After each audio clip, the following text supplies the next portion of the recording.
Salut, aujourd'hui vidéo coup de gueule, on va parler du business pharmaceutique.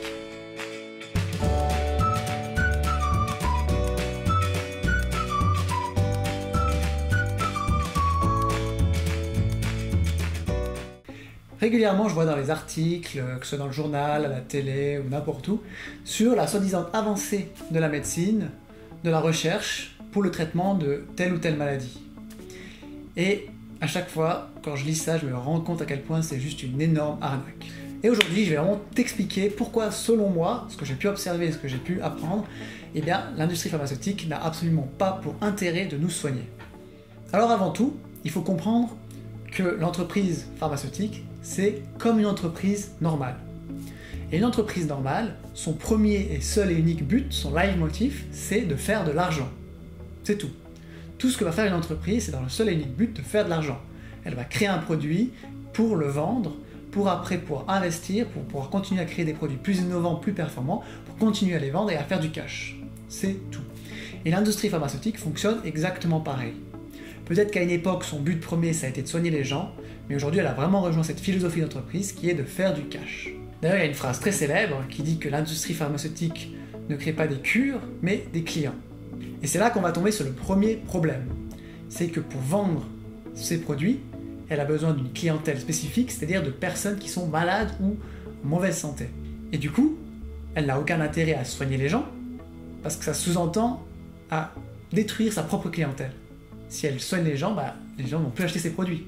C'est comme si demain matin, plus personne n'achète de Coca-Cola, l'entreprise Coca-Cola peut juste fermer les portes et c'est fini. Donc l'entreprise pharmaceutique n'a aucun intérêt à soigner les gens. Parce que si elle le fait, elle peut mettre la clé sous la porte. Maintenant, ils vendent aussi autre chose, ils vendent de la prévention avec les vaccins. Mais encore une fois, il faut savoir que les vaccins, c'est juste une grosse arnaque. Ça ne va absolument pas être bénéfique pour ton corps, au contraire, ça va le détruire.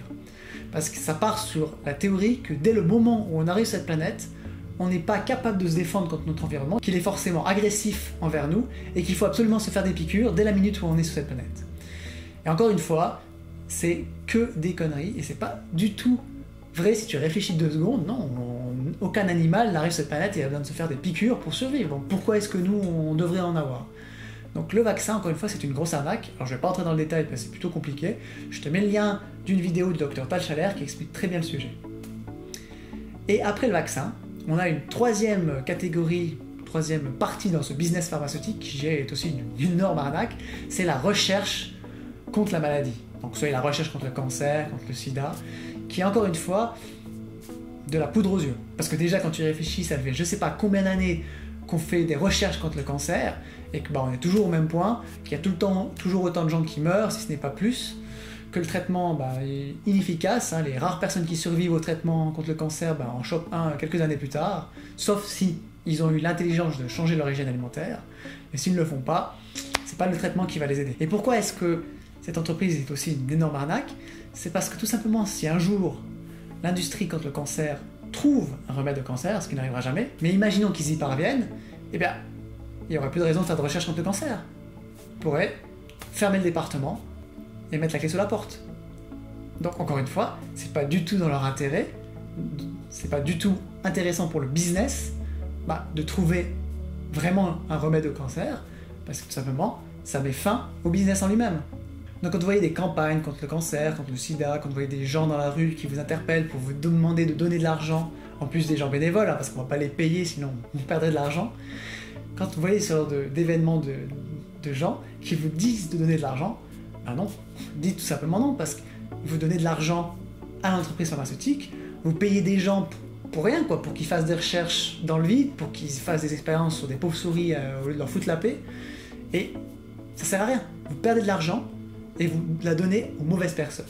Donc voilà, c'était une petite vidéo coup de gueule sur toute cette entreprise pharmaceutique. Moi je te dirais tout simplement de ne pas y approcher, d'y te tenir le plus loin possible, de ne pas acheter de médicaments, de ne pas te faire vacciner. Moi ça fait 7 ans que j'ai rien eu de tout ça, ça va très bien, j'ai voyagé dans plein de pays, aucun problème.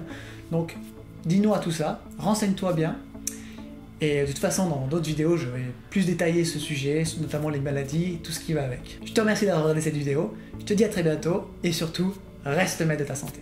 Il y a une notion très importante qui est que ce n'est pas la quantité de sommeil qui compte, mais la qualité.